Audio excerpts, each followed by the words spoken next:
Muy bien, entonces el día de hoy vamos a trabajar la sesión número 6, ya que corresponde a nuestro programa anual, ¿ok? Vamos a trabajar lo que lo que son las características y las funciones ya del lenguaje, ¿ok?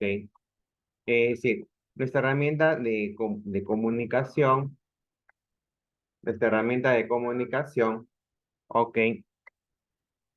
Ya, en este caso, tiene ciertas particularidades que permiten en este caso que podamos concretar el proceso de transmitir el mensaje.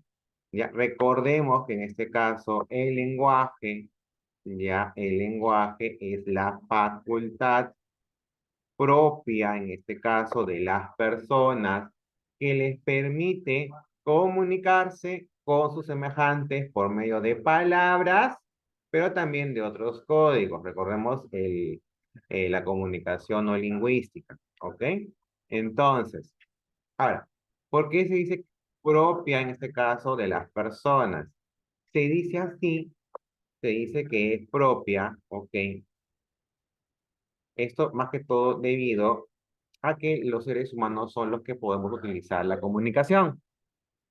Podemos comunicarnos básicamente a través de palabras. ¿O ustedes han visto a otro animal comunicarse a través de palabras? Comunicarse a no imitar palabras. El más cercano por ahí es el loro, pero el loro imita. El loro no se comunica. Comunicar es, en este caso, que podamos gestionar y generar una serie de contenido y lo podamos transmitir voluntariamente hacia otro semejante. Y eso el loro no lo hace. El loro lo que hace es imitar voces, pero en este caso no tiene el razonamiento de qué es lo que está diciendo, ¿correcto? Por eso que cuando hablamos del concepto del lenguaje, mencionamos en este caso que en sí es una facultad exclusiva de las personas. Bien, ahora, como les decía, y de alguna manera esta es la parte central de de la sesión del día de hoy, ¿ya? El lenguaje viene a ser universal. ¿Por qué es universal? Porque todas las personas del mundo lo podemos utilizar. Una persona que está aquí en Perú, en la Amazonía, que está en el norte de América, en Groenlandia, donde hay mucho frío, en Siberia, ¿no? Todos podemos utilizar el lenguaje. Todas las lenguas tienen en este caso como herramienta de comunicación, en este caso el lenguaje. Claro, cada una con sus propios signos elaborados y su propia regla determinada, pero en sí todos podemos utilizar el lenguaje, ¿correcto? Es racional. ¿Por qué es racional el lenguaje? Porque utiliza la inteligencia y la razón para expresar, ¿ok? O sea, nosotros no decimos cosas por decir. Recibimos los estímulos y de acuerdo a eso elaboramos una respuesta que emitimos. Para eso utilizamos procesos de inteligencia y la razón. Si yo, por ejemplo, en este momento les estoy hablando sobre el lenguaje, es porque en ese caso yo ya esto lo he recibido, lo he estudiado y les puedo explicar naturalmente las características y las funciones del lenguaje. Si yo no hubiera estudiado este tema, no les podría yo hablar a ustedes. Es innato porque toda persona nace con esta facultad. Ya, acá no está, pero cuando pasemos seguramente a secundaria, los que van a pasar a secundaria, ya van a escuchar en este caso de las áreas del lenguaje.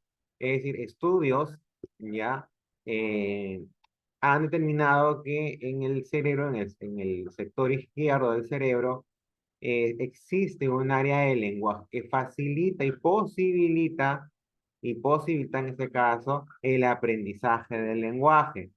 ¿Ok? Esas son dos áreas llamadas, una área de Broca y la otra es el área de Wernicke, que está en el sector izquierdo del hemisferio de nuestro cerebro. ¿Ok? Entonces, es el que facilita y posibilita el aprendizaje rápido del lenguaje. Porque, por ejemplo, los lingüistas se han preguntado por mucho tiempo cómo es que el hombre tiene esa capacidad de poder aprender a utilizar un lenguaje, ¿no? Entonces, entre pregunta y pregunta, se han dado con el descubrimiento que en realidad todos tenemos, o sea, tenemos un área, un órgano del lenguaje que posibilita ese proceso. Ahora, en cuanto a las funciones del lenguaje, o sea, para qué nos sirve, por qué podemos utilizarlo, tenemos una función primera llamada informativa, también llamada representativa. Es aquella que informa algo de la realidad. Esta función se usa por lo general en los periódicos, ¿no? Ejemplo, ¿no? Mario Vargas Llosa liderará el proyecto del Museo de la Memoria. O sea, nos está informando que un personaje importante en nuestro país va, en este caso, a supervisar, ¿no? A revisar, ¿no? El proceso de construcción de un proyecto importante también en el país. La función expresiva, o también llamada emotiva, es cuando el emisor expresa o manifiesta sus estados de ánimo, ya sea tristeza, alegría, enojo, ¿no? Algún sentimiento u opinión personal sobre un hecho, ¿no? Por ejemplo, en la foto sale, ¿no? Te quiero, mamá, ¿no? Entonces, el emisor, que es la niña, le está expresando a la señora, en este caso, sus sentimientos. Entonces, esa es una expresión, esa es una función expresiva o también llamada emotiva. La función apelativa, en este caso también llamada conativa, es aquel que busca cambiar, en este caso, la conducta de otra persona a través de una orden, de un ruego, de un mandato o un pedido. O sea, no, acá no es que solamente las órdenes valen para poder aplicar la función conativa. No es necesario gestionar una orden, simplemente una solicitud que para que tú hagas algo distinto a lo que pensabas hacer. Esa es, por ejemplo, es una función apelativa. Por ejemplo, yo le puedo decir, Jimena, por favor, eh, recógeme los cuadernos. Yo no le estoy gritando, yo no le estoy ordenando, le estoy pidiendo. Entonces, Jimena, en vez que ahorita, por ejemplo, está escuchando la clase, va a hacer otra acción que no pensaba hacer, que en este caso yo le estoy pidiendo que haga, ¿ve? O sea, cuando cambia, en este caso, cuando el receptor desarrolla una acción distinta a la que tenía planeada en un inicio, es ahí, en este caso, donde se gestiona la función apelativa. Es para poder diferenciar, en este caso, tal vez una orden con rigor a un pedido. O sea, todo, ya sea orden, ruego, mandato o pedido, están dentro de la función, en este caso, apelativa o conativa.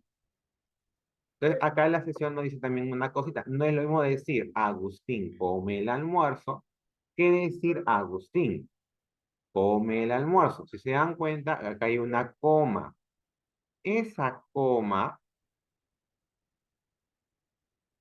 esa coma ya escrita cambia en este caso el sentido de la oración.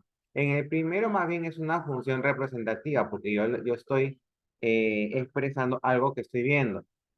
Agustín come el almuerzo, o sea, él está comiendo el almuerzo.